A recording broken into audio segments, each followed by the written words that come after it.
internationale à l'université de Tel Aviv.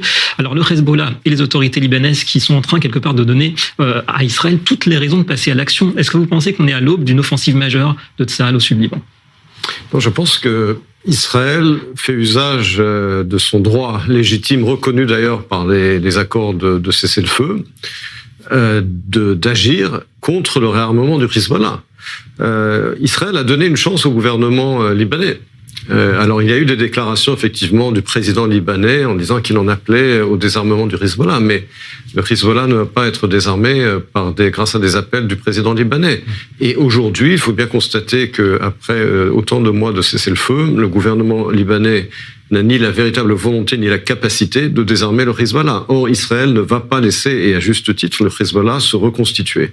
Et donc, comme le permettent les accords de cessez-le-feu, Israël agit dès que le Hezbollah reconstitue son armement, ici et là, au Liban. Donc, problème, vous le dites, de volonté, de capacité du gouvernement libanais, qui souhaiterait, vous pensez, au fond de lui, quelque part, qu'Israël en finisse avec le Hezbollah?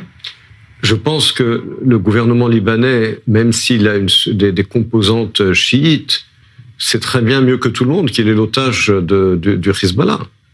Que le pays continue d'être l'otage du Hezbollah, même si le Hezbollah, évidemment, aujourd'hui, et heureusement d'ailleurs, a moins d'influence et de pouvoir qu'avant la guerre.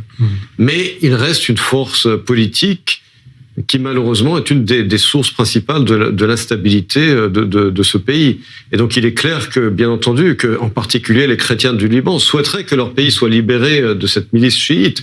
Et oui, d'une certaine manière, le gouvernement libanais veut que quelqu'un s'occupe du Hezbollah, et ce quelqu'un, ça ne peut être qu'Israël, puisqu'on voit bien l'incapacité et le manque de volonté du gouvernement libanais. Ouais, ça c'est la réalité d'aujourd'hui. D'ailleurs, est-ce que c'est vraiment, d'après vous, le Hezbollah qui cherche la confrontation, malgré les coups durs subis l'an dernier, ou c'est plutôt son parrain iranien qui le pousse de plus en plus vers ce risque? De toute façon, le Hezbollah n'a jamais été un acteur autonome. Il ne l'est pas non plus aujourd'hui.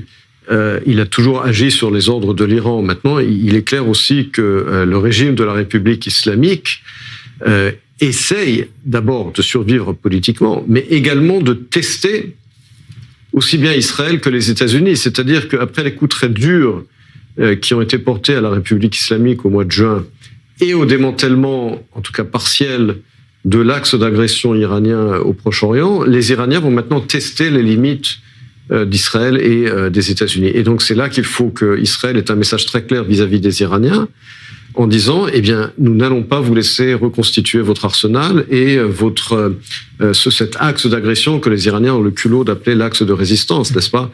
Mais oui, le message vient de Téhéran, les actions viennent de Téhéran, et donc le message d'Israël et des États-Unis doit être ciblé également vers Téhéran. Donc du point de vue de l'Iran, le Hezbollah, ça reste le premier bouclier de défense, la première ligne pour parer à une éventuelle reprise des frappes israéliennes contre le programme nucléaire, voire balistique de l'Iran. Conceptuellement, oui. C'est-à-dire que le Hezbollah a toujours été le principal, je dirais, acteur, la principale milice iranienne face à Israël, pour tenter de neutraliser Israël en cas d'un affrontement entre Israël et l'Iran. Bien heureusement, avant la guerre entre Israël et l'Iran, le Hezbollah avait déjà été plus ou moins neutralisé par Israël, mais ça reste évidemment pour l'Iran, je dirais, l'acteur principal contre Israël. C'est très clair. Simplement, aujourd'hui, il n'a plus la capacité qu'il avait dans le passé.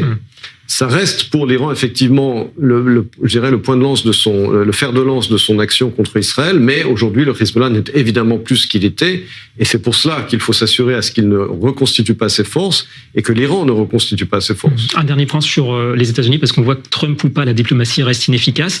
Est-ce que sur le front libanais, Israël aura beaucoup plus de latitude, beaucoup plus de marge de manœuvre qu'à Gaza, par exemple, d'après vous? Qu'à Gaza et également qu'en Syrie, puisque on voit bien qu'en Syrie également, l'administration Trump est de plus en plus critique vis-à-vis des interventions israéliennes. Mais il est intéressant que l'un des membres de l'administration Trump a déclaré récemment que la Syrie n'est pas le Liban. Autrement dit, l'administration Trump ne semble pas vouloir qu'Israël intervienne trop en Syrie du fait des relations particulières entre Trump et Al-Shara. En revanche, au Liban, il semble que Trump n'ait pas ce genre de relation. Et donc le fait même qu'un membre de l'administration Trump ait dit « la Syrie n'est pas le Liban », autrement dit, au Liban, on peut agir. D'ailleurs, à Gaza, Israël agit également contre le Hamas. Donc je veux dire, à Gaza, on a une espèce de statu quo qui s'est établi, où dans la zone séparée par la ligne jaune, eh bien le Hamas contrôle la zone, mais dès qu'il y a des tentatives du Hamas de passer cette limite, Israël agit.